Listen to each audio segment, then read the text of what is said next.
उपवास म्हटलं की आपण वरीचा भात किंवा साबुदाण्याची खिचडी करून खातो। त्यासाठी मी ऑप्शन घेऊन आली तुमच्यासाठी। यासाठी 1.5 वाटी वरी तांदूळ घेतला आहे, पाऊण वाटी साबुदाणा घेतलेला आहे।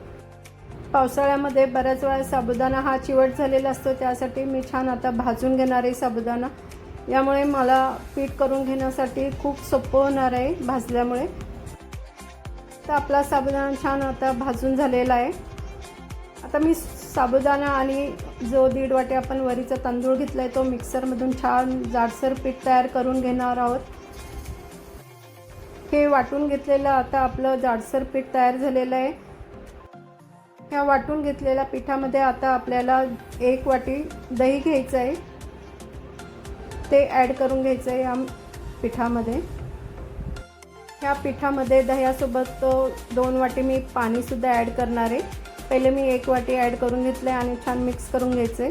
त्यानंतर मी दुसरी वाटीसुद्धा ॲड करून मिश्रण आपलं सैलसर असं तयार करून घेतलं आहे आणि अर्धा तासासाठी आपल्याला हे झाकून ठेवायचं आहे बाजूला। अर्धा तासानंतर मी यामध्ये बेकिंग सोडा टाकलेला आहे पाऊण चमचा, 1 चमचा आपल्याला मीठ ॲड करून घ्यायचं आहे आणि हे मिश्रण छान मिक्स करून घ्यायचं आहे।